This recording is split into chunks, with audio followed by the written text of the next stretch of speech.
Hello दोस्तों, कैसे हैं आप सभी। आप सभी का ही हार्दिक स्वागत और हार्दिक अभिनंदन करती हूँ मैं प्रीति मंडियाल, इंडिया के सबसे पहले पॉकेट फ्रेंडली चैनल और ऐप पॉकेट पढ़ाई पर, जहाँ पर हमारा नारा है #truly democratising education in India. Bharat में सच में एजुकेशन का लोकतांत्रिकवाद हो, हर घर पढ़ाई पहुँचे, हर बच्चा पढ़े और आगे बढ़े। दोस्तों, आज हम आगे बढ़ेंगे एंड इंग्लिश NTA पेपर 2 के तहत यूनिट नंबर 6 के तहत हम जो इंग्लिश की इवोल्यूशन देख रहे हैं, समय के साथ क्या हो रहा है, कैसे हो रहा है, उसमें आज हम लेंगे चार्टर एक्ट ऑफ 1813।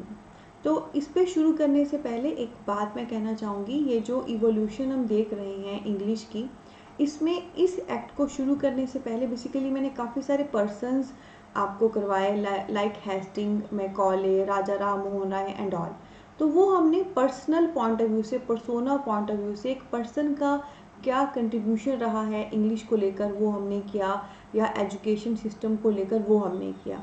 पर अब हम देखेंगे different acts and proper commissions जिनका कंट्रीब्यूशन इंग्लिश में है, एजुकेशन सिस्टम में है, और जो बेसिकली टर्निंग पॉइंट रहे भारत में, ठीक है, एजुकेशन और इंग्लिश को लेकर। तो इसमें हम थोड़ा सा अलग जॉनर से पढ़ेंगे, क्योंकि पहले हम एक पर्सन का क्या कंट्रीब्यूशन है उस पर हम ज़्यादा फोकस कर रहे थे। एक पर्सन की जो अपनी सोल भी है, अपनी फिलॉसफी भी है, उसके तहत वो क्या कह रहा है उस पर हम फोकस कर रहे थे। पर अब क्योंकि proper acts, commissions and all होने शुरू हो जाएंगे, तो ओवरऑल जो एक्ट या कमीशन होता है वो कोई एक पर्सन नहीं देता, वो कुछ ग्रुप ऑफ लोग होते हैं। मतलब एक ऊपर होगा, कुछ ग्रुप ऑफ लोग उसके नीचे काम कर रहे होंगे, फिर जाके वो कुछ डिसाइड करेंगे एंड फिर जाके वो बनता है। तो it is something on bigger level, ठीक है। तो एक एक करके हम सब लेंगे। और अगेन आई वांट टू से, हर एक पॉइंट एक MCQ है, आपने अच्छे से करना है। इंडिविजुअल लेवल पे भी आ सकता है और कंबाइन लेवल पे भी, ठीक है। तो दिस इज समथिंग, अब प्रॉपर एक्ट्स कमीशन शुरू हो रहे हैं तो स्ट्रैटेजी करने की अलग हो जाएगी, एक सोल इनको करने की अलग हो जाएगी। तो आइए दोस्तों, करना शुरू करते हैं चार्टर एक्ट ऑफ 1813, ठीक है। तो यहाँ पे देखिए काफ़ी सारी चीज़ें इस स्लाइड पे हैं। Christian missionary thronged India, leased life of 20 more years, monopoly gone except and promote education, local bodies are allowed to tax, तो ब्ला ब्ला ब्ला, ये सारी चीज़ें इसमें मौजूद हैं। तो ये बेसिकली पिक्टोरियल है, थिंग है आपके कॉन्सेप्ट को समझाने के लिए। आप जानते ही हैं, एकदम मैं कंटेंट शुरू नहीं करती, एकदम उससे पहले फ़ोटो देती हूँ ताकि आपका एक इंटरेस्ट बन जाए। तो ये सारी चीज़ें अभी हम लेंगे, तो आइए करना शुरू करते हैं। दोस्तों, चार्टर एक्ट जो है, सबसे पहला चार्टर एक्ट जो है ये 1813 में आया था, ठीक है। इसके तहत सबसे जो पहली खास बात थी वो क्या थी कि इसके तहत ये डिसाइड हुआ था, इंडिया में जो भी एजुकेशन है, भारत में जो भी पढ़ाई लिखाई है, उसके फील्ड में, उसके क्षेत्र में 1 लाख रुपए हर साल दिए जाएंगे, ठीक है। तो आज के ज़माने में तो 1 लाख कुछ भी नहीं है, पर उस समय, ये 1813 की बात हो रही है, जब अंग्रेजों के अंडर भारत था, उस समय ये डिसाइड किया गया चार्टर एक्ट ऑफ 1813 के तहत प्रॉपर कि भारत के एजुकेशन के लिए हर साल 1 लाख रुपए दिए जाएंगे, ताकि प्रॉपर एक बजट आ जाए एजुकेशन के लिए, एंड प्रॉपर हम उन पैसों से प्रॉपर एजुकेशन को आगे ले जा सकें, ठीक है। ये आज के दिन भी होता है, आज के दिन भी जो भी गवर्नमेंट होती है वो बजट रखती है ये एजुकेशन के लिए, डिफेंस के लिए एंड ऑल। अब दोस्तों, नेक्स्ट उन्होंने क्या कहा, इन्होंने ये सजेस्ट किया कि भारत में कैसी एजुकेशन हो, साइंटिफिक एजुकेशन हो और उसको प्रमोट किया जाए। तो नेक्स्ट इन्होंने क्या कहा कि भारत में हमने साइंटिफिक एजुकेशन को प्रमोट करना है, वैज्ञानिक एजुकेशन को प्रमोट करना है, फैक्ट्स, फिगर, तथ्य वाली एजुकेशन को प्रमोट करना है।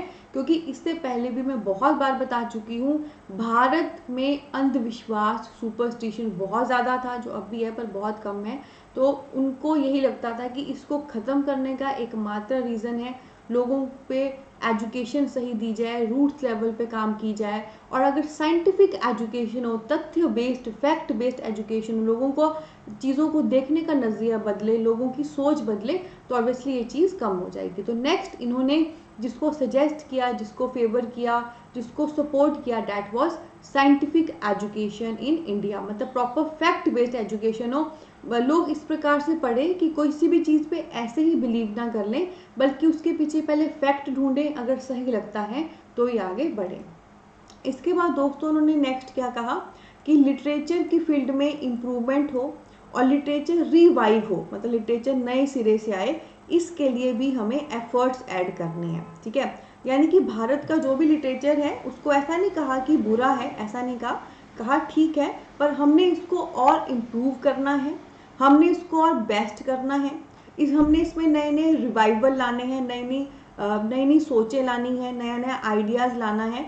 इसके लिए जो है हमें एफर्ट करने चाहिए। और देखो लिटरेचर भी एजुकेशन का ही जॉनर आता है, लिखा पढ़ित इसका ही जॉनर आता है।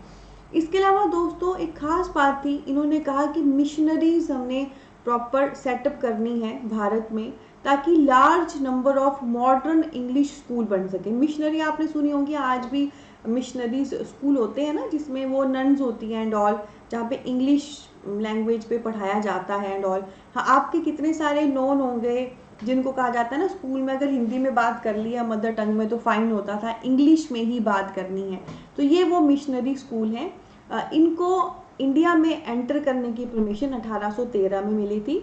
इनका मेन मकसद था इंग्लिश स्कूल बनाना, मॉडर्नाइजेशन करना एजुकेशन की। ठीक है, तो अब जो नॉर्मल हमारा भारत का एजुकेशन सिस्टम था, या नॉर्मल हमारे पास जो भी स्कूल्स थे, उसमें ये कैपेसिटी नहीं थी कि वो इंग्लिश लैंग्वेज में पढ़ा सके, क्योंकि आती ही नहीं है तो पढ़ाएंगे कहाँ से, या वो नॉलेज दे सके। सो कॉल्ड इंग्लिश लैंग्वेज पढ़ाने के लिए, so called European knowledge Bharat में लाने के लिए मिशनरीज जो हैं अलाउ की गई, मिशनरी बनाई गई बहुत बड़े पैमाने पे, और ताकि जो है मॉडर्न इंग्लिश स्कूल ओपन हो। ठीक है, तो दोस्तों ये है हमारा चार्टर एक्ट ऑफ 1813। तो कैसा लगा आपको? अगर दोस्तों अच्छी लगी है वीडियो तो वीडियो को लाइक करें एंड हमारे चैनल को सब्सक्राइब करें। और क्या आप ऐसे ही कंप्लीट इंग्लिश एनटीए पेपर 2 पढ़ना चाहते हैं तो जस्ट अभी डाउनलोड करिए इंडिया का सबसे पहला पॉकेट फ्रेंडली ऐप पॉकेट पढ़ाई, जिसका लिंक इस वीडियो की डिस्क्रिप्शन पे दिया गया है। और वहाँ पर दोस्तों मात्र 2499 पर complete course English NTA paper 2 का लॉन्च हो चुका है आने वाले एनटीए एग्ज़ाम के लिए, जिसकी जो क्या कहते हैं इंस्टॉलमेंट सिर्फ 833 पर मंथ रखी गई है। ठीक है, ये एक कंप्लीट कोर्स है, सिंपल कहूँ एक कोर्स नहीं है, बंडल ऑफ कोर्सेज है।